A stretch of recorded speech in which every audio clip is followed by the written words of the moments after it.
príbeh pre toto miesto. Dobrý deň, ste doma?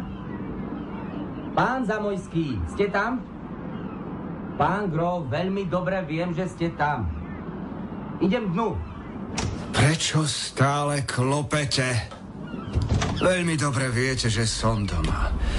Kam by som išiel? Čo chcete? Priniesol som vám list. Píše moja žena? Nie. Tak potom ma to nezaujíma. Buďte takí dobrí a odíďte. Chcem byť sám. Myslím, že toto vás bude zaujímať. Je to list z Československa. Nechám vám ho na stole. Viete, čo je v ňom? Nie, neotváral som ho. Tak potom ako viete, že ma to zaujíma? Už niekoľko rokov posielate listy do tej čudnej krajiny. Zatiaľ vám nikdy neprišla odpoveď, no aj tak ste neprestali. Pán Grof, môžem sa vás niečo opýtať? Čo bolo v tých listoch? Koľko rokov sa už poznáme? 5 rokov, pán Grof. Odkedy ste sa nasťahovali do tohto bytu v Monte Carle. A čo o mne viete? A to myslíte vážne? Áno. Čo o mne viete? Ste Grof Ján Zamojský. Nič viac? Je strašné, že po celom mojom živote zo mňa nezostalo nič viac ako moje meno. Čo bolo v tých listoch? Celý môj život.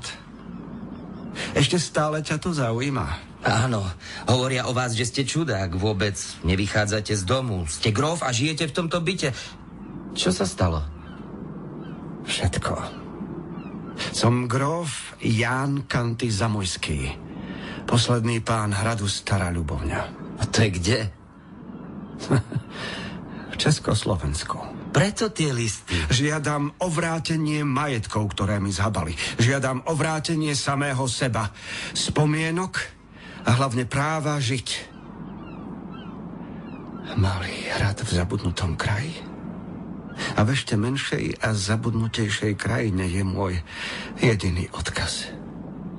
Pochádzam z pomerne významnej poľskej rodiny. Môj otec Andrej Přemyslav Zamojský si vždy zakladal na dobrom mene a postavení. Ako 29-ročný kúpil hrad Stará Ľubovňa a čo k nemu na okolí patrilo.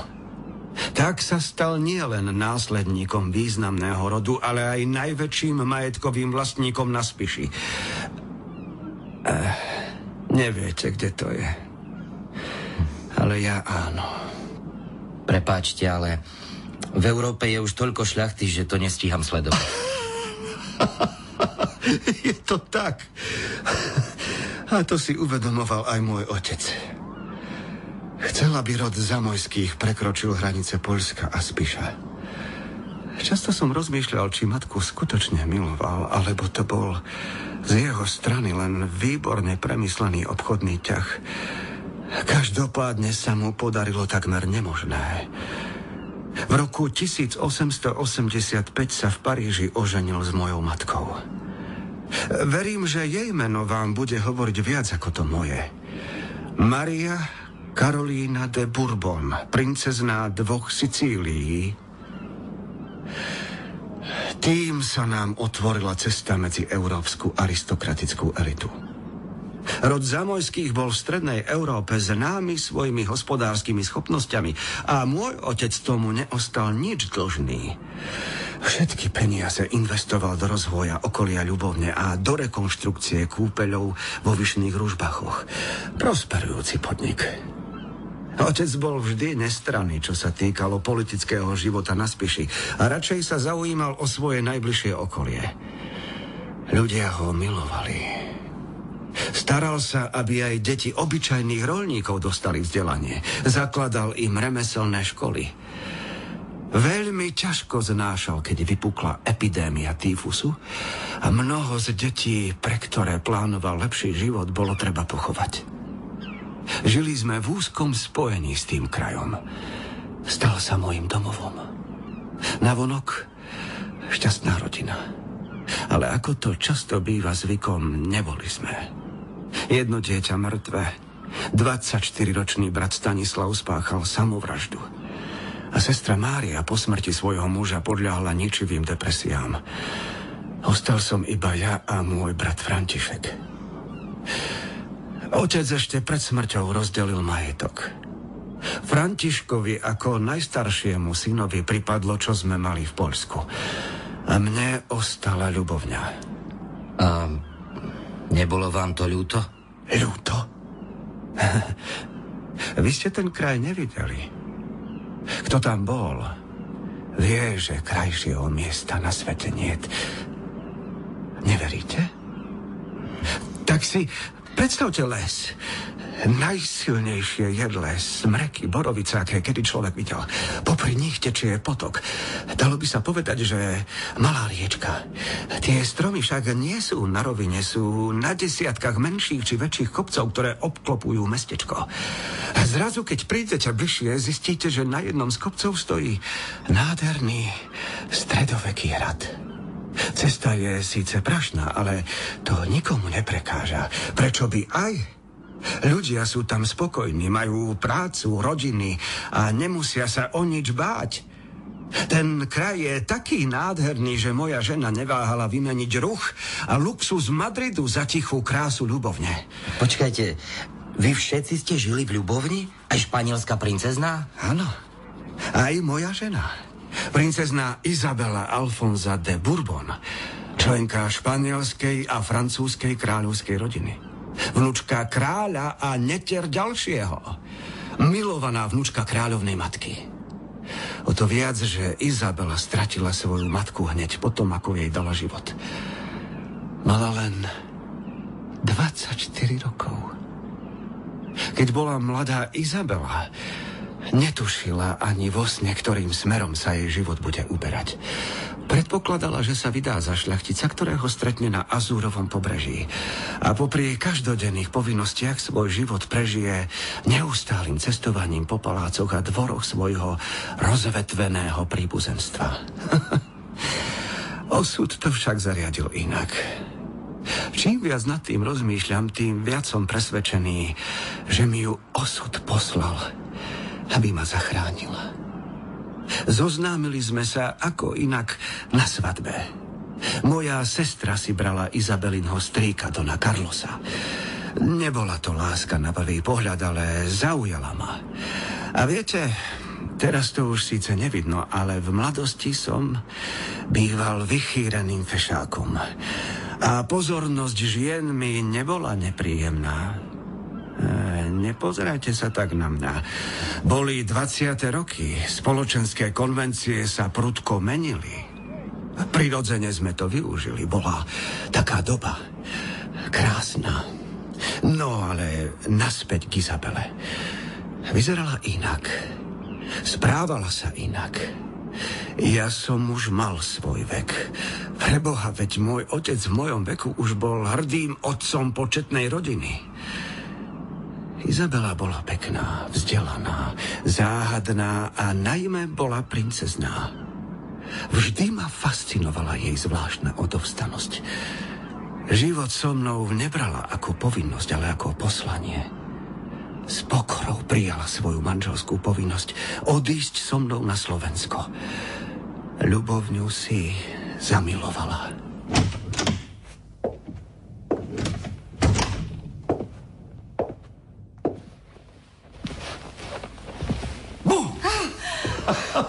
Preboha, Jan. Koľkokrát ti mám hovoriť, aby si mi to nerobil? Izzy, ja nemôžem za to, že si ma nikdy nevšimneš, keď tu sedím.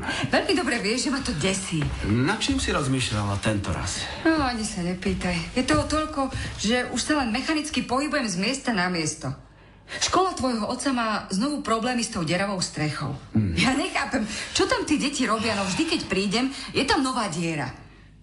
A objavil sa ďalší problém pri prestavbe kúpeľov. Začína mať pocit, že to ten architekt robí schválne. Ale Izabela... No vážne.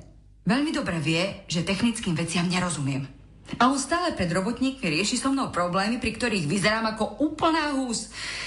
A ešte ti mám odkázať od správcu, že ten nový arabský žrebec, ktorého ti doviezli, odmieta žrať. A že tá tvoja limuzína, ktorú si dostal od strýka, zase zapadla do blata. Koľkokrát ti mám opakovať, že to nie je auto na poľnú cestu. Ale no tak, easy. Neber to všetko až tak vážne. Rada by som tu s tebou ostala. Ale mám ešte povinnosti. Aké zase? Kuchárkina dcéra. Čo je s ňou? Slúbila som jej, že im pomôžem. Ako? Nemajú peniaze, ale syn je šikovný a chcela by ho poslať do školy vo Varšave. Chcem jej pomôcť, aby mal lepšiu budúcnosť. Obávam sa, že ani my na to nemáme peniaze. Ako to myslíš? Veď predsa z môjho španielského vena a dedičstva by sme mohli živiť aj 10 takýchto pánstiev, ako je Ľubovňa. To áno. Tak potom? Pochop, náš plán ekonomického prebudovania Ľubovne sa ukázal oveľa finančne náročnejší, ako sme si pôvodne mysleli. Aj ružbachy nás stoja každý deň viac. Chceš mi tým povedať, že z môjho majetku nám nezostalo absolútne nič? Ale tak to nie je. Tak potom ako to je? Peniaze, ktoré sme investovali, sa čoskoro vrátia. Prebudovanie Ružbách bol výborný, tak uvidíš. Síce nás to stálo väčšinu peňazí, ale len čo z nich vybudujeme kúpele na európskej úrovni, 10-násobne sa nám vrátia. A za spolok agronómov a podporu potravinovej banky si bola predsa aj ty? Bol to tvoj nápad podporiť tunajších hospodárov. Len aby nám to nezlomilo väz. Easy. Ver mi. Jan? Áno? Ak sa bude opakovať incident z rána, budeš mať domáce väzenie. Ale to nebola moja chyba. Si dospelý muž. Správaj sa primerane svojmu veku a spoločenskému postaveniu. Ona začala. Zavolali sme ju z Viedne na to, aby vychovávala naše deti. Nie, aby od kuchárky zisťovala, čo znamená, keď na ňu pán Grof v tom čudnom jazyku, ktorým sa tu rozpráva, kričí: Ty starý baba. Tak nech ma na budúce neopravuje, keď sa rozprávam s deťmi. Prepáč, je to moja chyba. Ja vždy zabudnem, že nevychovávam 4 deti, ale 5. Moja drahá Izabela mala vždy pravdu. Mal som ju počúvať. V Ľubovni sme spolu žili šťastne iba 8 rokov. Narodili sa nám 4 deti. Karol, Mária, Kristína, Jozef Michal a Mária Terézia. To, čo bolo odopreté mojim rodičom, bolo dopriaté nám. Krásna rodina. Niekoľko sľubných projektov a panstvo, v ktorom boli všetci spokojní. Všetko fungovalo. Až do roku 1939.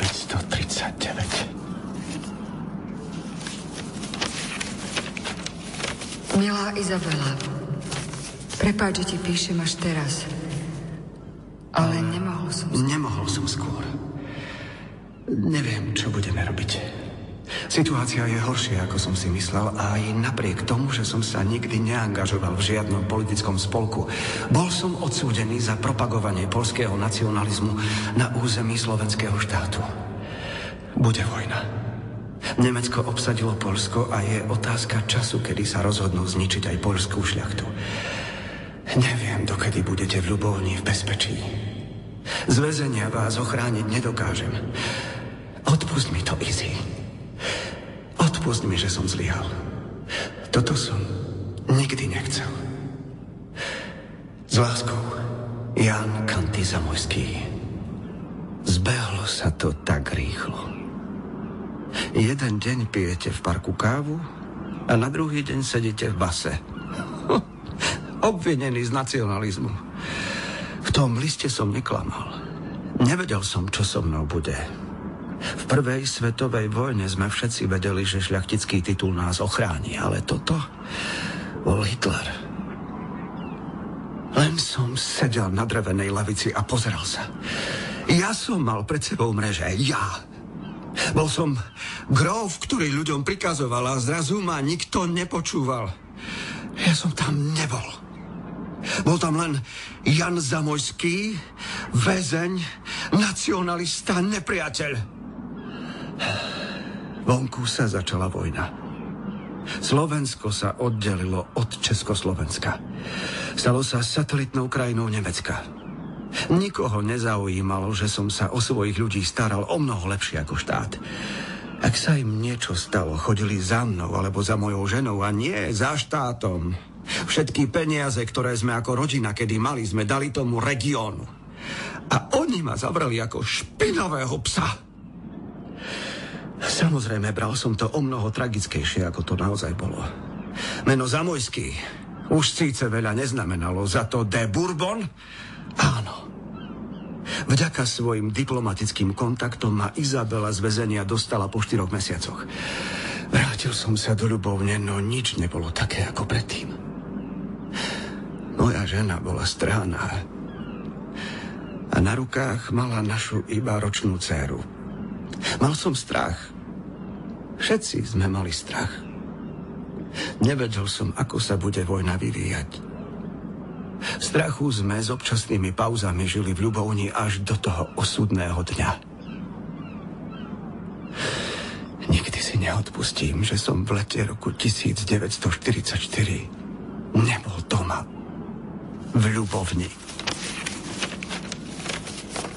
Milý Ján, v prvom rade ťa chcem uistiť, že sme všetci v poriadku. Ľubovňu obsadilo gestapo, ale to už asi vieš. Nemali sme čas odísť, všetko sa udialo tak rýchlo. Ale hlavne som nemohla nechať tých ľudí, ktorí tu s nami žili.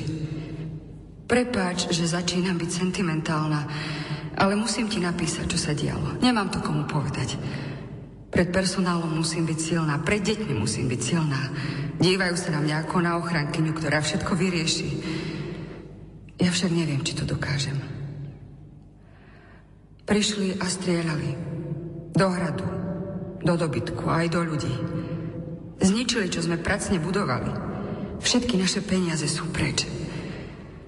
Jedného dňa postavili pred hrad tank a začali strieľať. Len tak. Nechala som vychovávateľkami odviezť deti do pivníc a vyšla som von pred kaštiel. Kričala som, ale... Všetky chovné kone vyviedli pred maštaľ a postrieľali. Chytili krávu, hlavu jej dali do slučky. Druhý koniec lana uviazali o tank a nútili hospodárov pozerať sa, ako ju ťahajú. Veliteľ jednotky býva u nás v kaštieli a drží nás ako väzňov. Našťastie meno de Bourbon ešte stále niečo znamená. Nevracaj sa, kým sa vojna neskončí. Zabili by ťa. Zvládneme to. Izabela Alfonza Zamojský de Bourbon. Zdevastované Ružbachy. Hrad v troskách a zruinované hospodárstvo. Nemali sme ani na kúpu malého domu. Keď sa blížila sovietská armáda, odporučili nám odísť. Odišli sme do Švajčiarska. Nemali sme nič. Aj naša batožina sa po ceste niekde stratila. Najhoršie bolo, že nám nikto neveril. Neveril, že by bol niekto taký hlúpy a investoval všetky svoje peniaze do bohom zabudnutého kraja. Ja som to však urobil. Vraví sa, že to, čo milujete najviac, vás aj zničí. A tak to aj bolo. Zo Slovenska prišiel list. Ako príslušník šľachty som sa obohacoval na svojich poddaných a tým mi odoberajú hrad Stará Ľubovňa a všetko prislúchajúce. Keďže sme boli bez peňazí, museli sme začať žiť ako obyčajní ľudia. Izabela z finančnej podpory svojej rodiny kúpila malé hospodárstvo v Seville, na ktorom aj sama pracovala. Predstavte si to. Princezná, ktorá kydá hnoj. Už nevládam. V noci sa telila kráva. Porodila som síce 4 deti, ale toto bolo aj na mňa veľa. Čo to robíš? Haló, Ján. Vnímaš ma? Hovorím s tebou. Áno, kráva sa otelila. Výborné. Dokedy budeš takýto? Aký? Taký. A čo odo mňa chceš? Neviem, aspoň niečo. Nechaj ma. Myslíš si, že ja som neprišla o všetko? Že mi nevzali roky života, ktoré som do toho dala? Všetky peniaze, ktorých som ako španielská princezná nemala málo? Samozrejme, že by to vzali. Aj mne to vzali. Počuješ, Ján? Aj ja som to milovala. A dokonca som bola pri tom, keď nám to brali a ničili. Ale takto sa žiť nedá. Toto nie je život. Kedy sa už prestaneš ľutovať? Veď si ešte mladý človek. Nemôžeš zvyšok života prežiť sedením v kresle a nenávidením celého sveta. A čo mám robiť? Začneme od znova. Znova si vybudujeme panstvo a postavenie. Tak budeme pracovať. Začneme podnikať. No a čo? Nie je to hanba. Ale pre Boha niečo robme. Začneme znova žiť a težme sa. Skončila vojna. Máme krásne, zdravé deti. Môžeme zase žiť tak, ako predtým. Ja už ale takto žiť neviem. Tak, ako žijeme teraz. Ani ja. Rozišli sme sa v dobrom. Chápem, že so mnou už takto nemohla ďalej žiť. Iba sa snažila dať ma znova dokopy. Ja som to však nezvládol. Bol som pyšný, ambiciózny muž, ktorého takáto krivda zrazila na kolená. Bez peňazí, rodiny, no... Najmä dôvodu žiť som sa presťahoval do tohto bytu v Monte Carle. Platí mi ho Izabela. Celé dni sedím, pozerám sa z okna a žijem spomienkami. Na to krásne obdobie, ktoré ma robilo šťastným. Na ľubovňu. Všetko, čo som mal, čo som kedy miloval, ostalo tam. Ešte stále chcete vedieť, čo je v tých listoch? Áno. Podám vám jeden? Nemusíte. Viem to naspamäť. Ja, gróf Ján Kanty Zamojský, žiadam a prosím o prinavrátenie môjho panstva Stará Ľubovňa. Slovensko som bol nútený opustiť 29. októbra 1944 spolu so svojou manželkou a 4 deťmi. Všetko som musel zanechať, nemohol som nič vziať so sebou a nemal som nikdy žiadne peniaze uložené v zahraničí, lebo všetky som používal na zveľadenie kúpeľov Vyšné Ružbachy, hospodárstva a chovu na Ľubovnianskom zámku. Som vážne chorý, nie som poistený v žiadnej zahraničnej poisťovni a žijem z milodarov a finančnej podpory svojej manželky. Ak posúdite moju žiadosť ako nevyhovujúcu, zohľadnite aspoň môj zdravotný stav. To mi je ľúto, pán grof. Ja už nie som grof. Ako môže byť muž, ktorý takto padne grofom?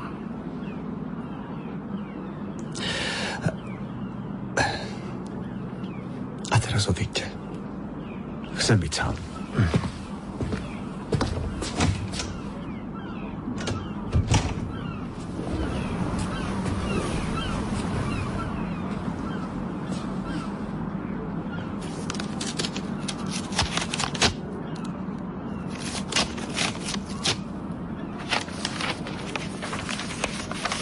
Vážený súdruh Zamojský, po dôkladnom prešetrení vašej žiadosti vám musíme oznámiť, že súhlasíme s ustanovením súdu, ktorý rozhodol, že ste všetok majetok získali neoprávnene. Tým je vaša žiadosť o prinavrátenie hradu Stará Ľubovňa a okolitých panstiev zamietnutá.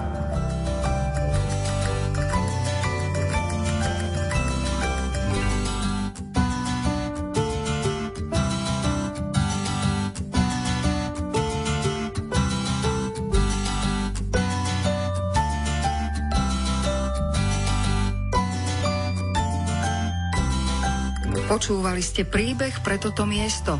Ľubovňa. Napísala Miroslava Košická. Zvuk Peter Krajčovič. Redakčne a režíne pripravila Ivana Jachimová. Účinkovali Miroslav Kolbaský, Dana Košická a Peter Orgován. Pre rozhlas a televíziu Slovenska, Slovenský rozhlas 2015.